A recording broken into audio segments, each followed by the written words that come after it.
12वीं सदी की बात है। इंग्लैंड के एक बेन नाम के किसान ने जमींदार जो से जमीन खरीदी। सौदा 10 सोने के सिक्कों के बदले 40,000 स्क्वायर फीट जमीन का हुआ था। लेकिन बेन ने जब जमीन नापनी शुरू की तो जो को लगा कि बेन का स्केल 1 फीट से बड़ा है। ये डंडा तो 1 फीट से बड़ा लग रहा है, ऐसे तो तुम ज्यादा जमीन ले लोगे। तुम्हें कैसे पता कि ये डंडा 1 फीट का नहीं है? इसे हमार वाले 1 फीट के डंडे से नाप लेते हैं। मिल्क का मिल्क और वाटर का वाटर हो जाएगा। पर हम कैसे मान लूं कि तोहार डंडा 1 फीट का ही है? काहे कि हम इसे कल ही जॉनी कारपेंटर की स्केल से नापे हैं। जॉनी का स्केल का आसमान से आया था, वो भी तो गलत हो सकता है। घंटों की बहस के बाद दोनों अपनी समस्या लेकर राज दरबार पहुंचे और महाराज को पूरी बात बताई। बस इतनी सी बात। ऐसे झगड़े पहले भी हुए हैं, इसीलिए मेरे परदादा किंग हेनरी ने 1 फीट का डंडा तहखाने में रखवा दिया था, जिसे नापने के बाद कंफर्म हो जाएगा कि किसका डंडा सही है। महाराज की बात सुनने के बाद बेन के मन में सवाल आया, पर महाराज उई डंडे को कैसे नापा? ऊ को नापने वाली स्केल भी तो गलत हो सकती है।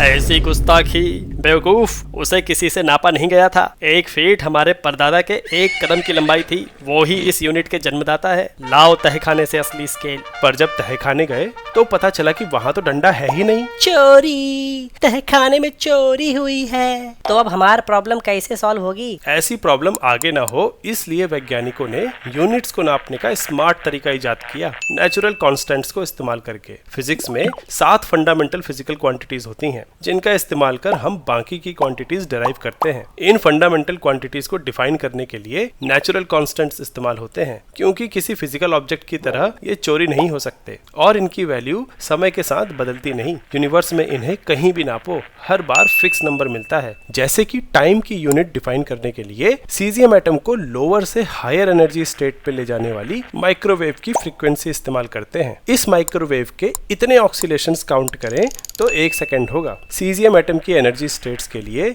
ये माइक्रोवेव कभी बदलती नहीं। वैसे ही लाइट की स्पीड भी कांस्टेंट है और 1 मीटर उस डिस्टेंस के बराबर होता है जो लाइट 1 सेकेंड के 299,792,458 हिस्से में वैक्यूम में ट्रेवल करती है। ये लेंथ कभी भी नापो, ये बदलेगी नहीं। ऐसे ही बाकी यूनिट्स भी किसी न किसी नेचुरल कांस्टेंट से डिराइव की जाती हैं। अब हम स्पीड ऑफ लाइट कैसे नापें? हमारे प्रॉब्लम का क्या? उसका जवाब तो कमेंट्स में ही मिल सकता है। स्टोरी वाइज का लक्ष्य है इंडिया के लिए एजुकेशन को इंटरेस्टिंग और आसान बनाना। इसलिए हम मुश्किल कॉन्सेप्ट्स को कहानियों के जरिए मजेदार बना रहे हैं और आप इस मिशन का हिस्सा बन सकते हैं हमारी मेंबरशिप लेकर। ये एक छोटी सी मदद हमारे लिए बड़ा सहारा बन सकती है, जिससे स्टोरी वाइज की टीम पूरे सिलेबस को कहानियों में पिरोकर आप तक पहुंचा पाए।